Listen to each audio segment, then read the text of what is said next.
the conversation would be to pick up a question on first impressions. How did you foresee I will come in red today? Just a coincidence, I didn't foresee it. So, I thought a good way to begin the conversation would be to pick up a question on first impressions. So, I mean, both you and I would have heard the popular phrases, little knowledge is dangerous knowledge, and don't judge the book by its cover. So, how do you weigh these expressions when we think of the concept of first impressions? As I understand it, first impressions are mental images that we create when we see someone or hear someone and the first interaction that we have with that person. So, and it's also possible that our first impressions are wrong. So, are first impressions something which confuse your mind, or is it something which gives you initial clarity?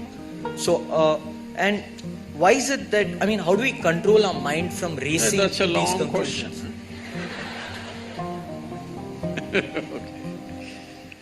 You have heard of the term love at first sight?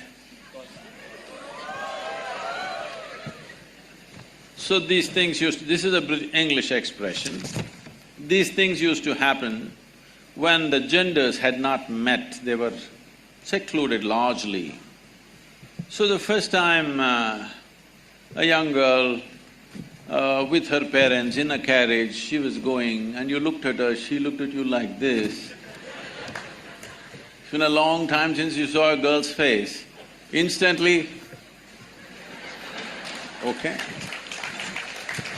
But that doesn't happen anymore because they're always around you. You take your time, which is a good thing. So, I don't think you should make any impression of anything or anybody just by simply looking at it once, unless you have become such a mystic that if you see, you just know, okay? Why I'm saying this is, see, I spent a whole lot of my time and life just paying attention to things. Because when I was very young, I realized, when I was just 4.5 years of age, I realized I don't know anything. Because I don't know anything, I started paying attention to everything, smallest things. If I find a pebble, I will be looking at it for hours. If I find a leaf, I will be looking at it for many hours. If I sit on my bed in the darkness, I'm just staring at the darkness for the whole night. My dear father, being a physician, he started thinking, I need psychiatric evaluation. Because this boy is simply staring at something for hours on end without blinking, it looks like he's lost his mind. My problem is, I look at this and I don't know what this is, so I'm not able to shift my eyes to that, so I just stay with this. This went on like this, and in this condition they sent me to school. My mother said, you must pay attention to the teacher. I went and paid attention to the teacher. The kind of attention they would have never received in their life. About 9 years ago, this school where I studied almost 45 years ago, they invited me for their 125th anniversary. The trustees came to invite me. I said, see, why me? Because I was not just a not good student, I was not even a student. I only went to school when it was a must. Most of the time nobody noticed me and I just vanished somewhere. So I said, why me? I'm not a good example for your students. They said, our school has produced union ministers, our school has produced cricketing stars, film stars, you are the only mystic, you must come. I said, okay, and I went there. I stood up to speak in the quadrangle, I just looked around the same oppressive buildings. You have a fantastic, a campus.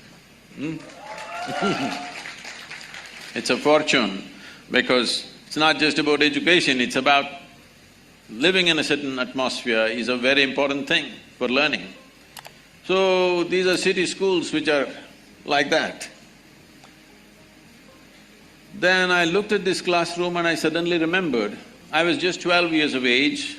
One afternoon, the teacher is trying to get some response from me. Those days I'm made like this, for many days I won't utter a single word. When you don't know anything, what to say? I'm still trying to drink up the world, nothing to say. So this man is asking question, I'm just looking at him. After some time I don't even hear what he's saying. If I look at him, I know his past, present and future. I can tell him everything about his life, but I don't know what the hell he's talking. Because I never listen to anybody, I just look at them. So, if you're able to look at people like that, then it's okay. Otherwise, definitely looking at the appearance of a person if you're making judgment, or appearance of a situation if you're making a judgment, especially you're going to be lawyers, by looking at what people are saying, if you make a judgment, they will be telling all kinds of stories to you. So you never make any impression. You need to delve into certain things. So whether it's individual people or situations, aspects of life or decisions we need to make, it's best that we get the maximum input out of whatever we are looking at, because otherwise we will go on regretting what we have done. People who spend time in regret, they won't do